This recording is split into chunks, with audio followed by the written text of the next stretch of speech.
Have you ever walked through the Louisiana swamps and felt something watching you? Something not quite human, but not quite beast either? They say there's a creature that stalks sinners, a cursed soul that prowls the bayou under the full moon. Locals whisper its name like a warning. Rougarou. Half man, half beast. All terror. But is it just a Cajun folktale? Or is the Rougarou real? Tonight we take you into the deepest parts of the swamp, where legends breathe and the cursed still walk. Welcome to the worldwide Scary Stories, a place where shadows whisper and forgotten tales come back to life. From the haunted villages of Europe to the cursed jungles of Asia, every corner of the earth hides a story, waiting to be heard. So turn off the lights, open your mind, and step into the unknown. Because here, every story leaves a scar. Part 1. The Curse in the Swamp. Down in southern Louisiana, past the gravel roads and the hanging moss, lies the Bayou, a place that breathes, that watches, that waits. The air, heavy. The trees, they whisper. And the water, it's always listening.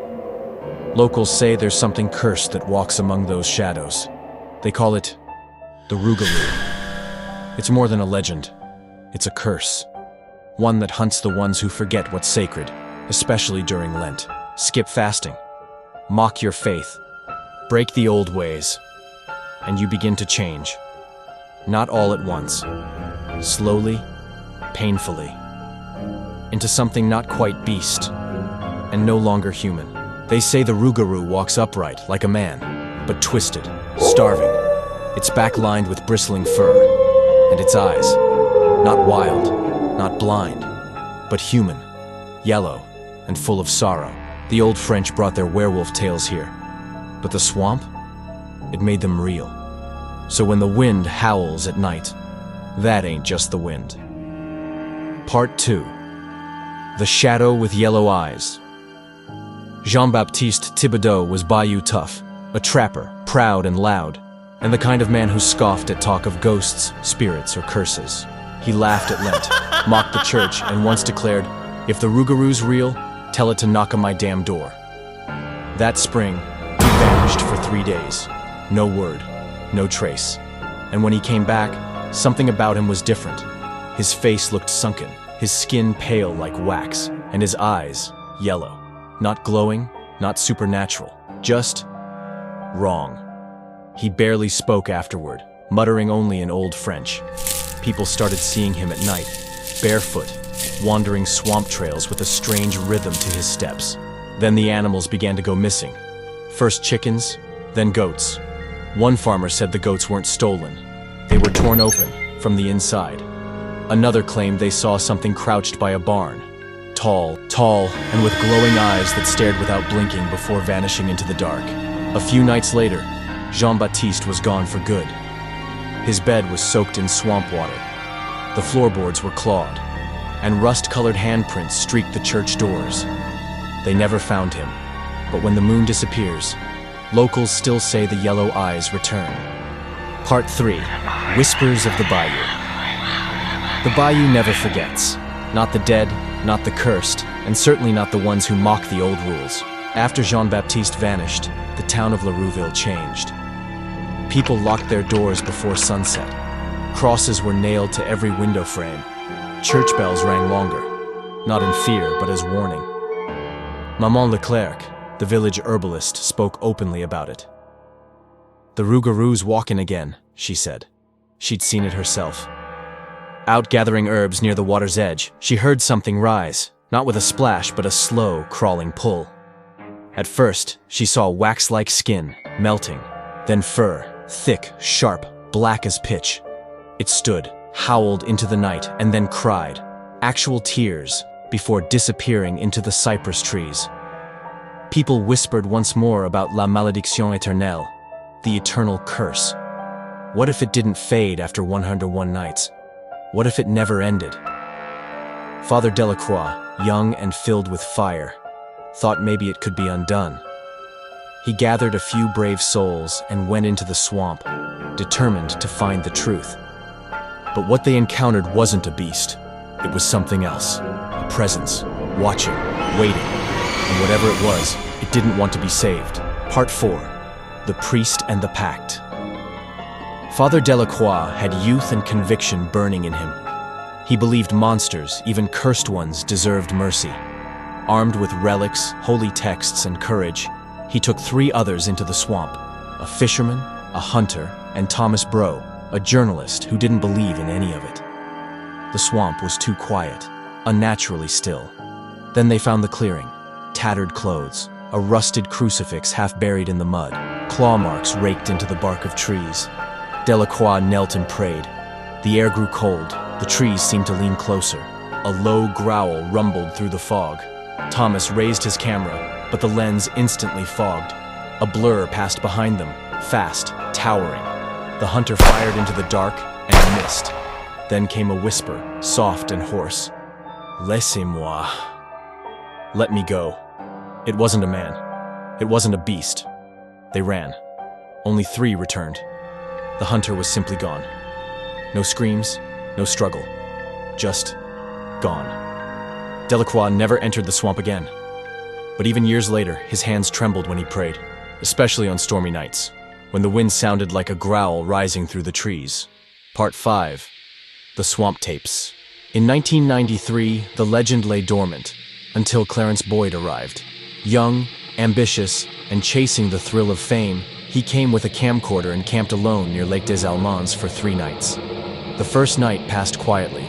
The second brought strange noises, rustling where there shouldn't be. But on the 3rd night, everything changed. His voice, captured on tape, was low and shaking. It's close. I feel it.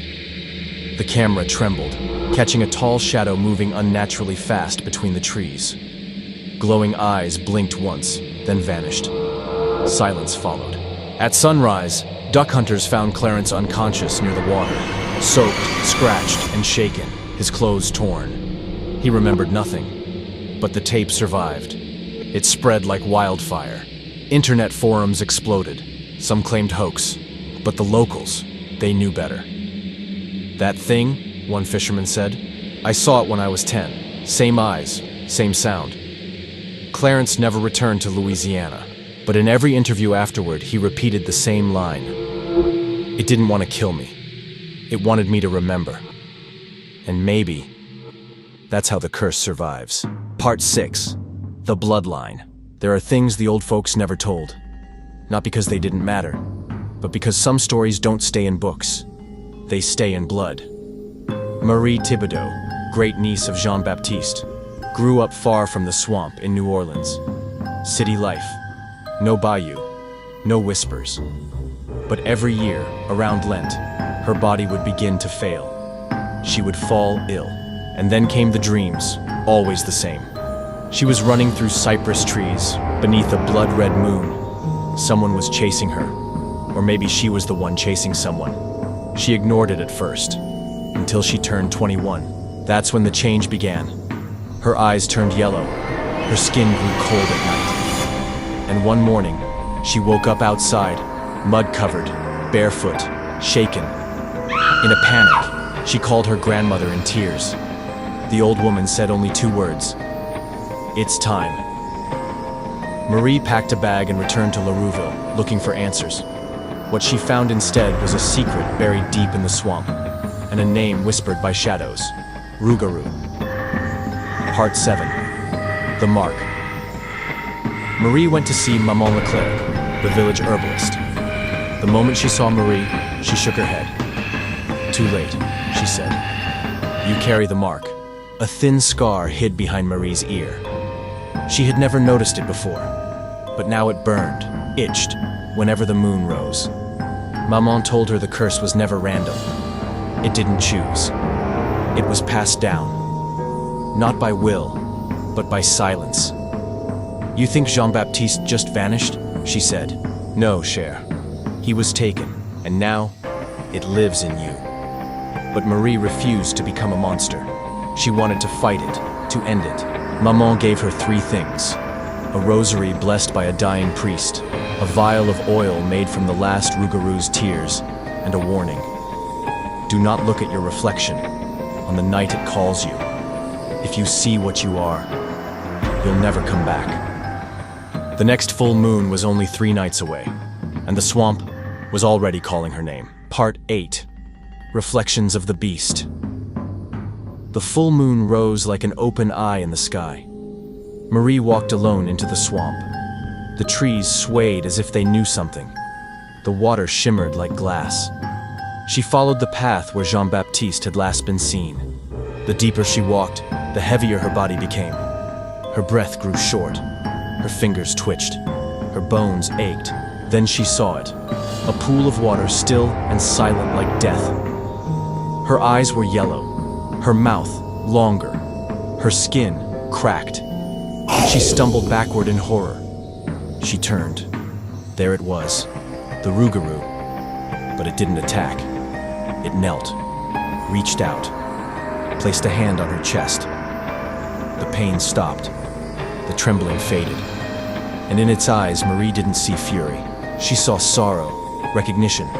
For the first time in a century, the curse had met itself, face to face. Part 9. What cannot die? The Rougarou never spoke again. It faded into fog, into memory, into her. Marie collapsed. And when she woke, it was dawn. Her eyes were clear. The mark behind her ear, gone. Back in La Rouville, the wind grew calmer. The trees no longer groaned. The swamp stood still. Maman Leclerc said the curse had shifted.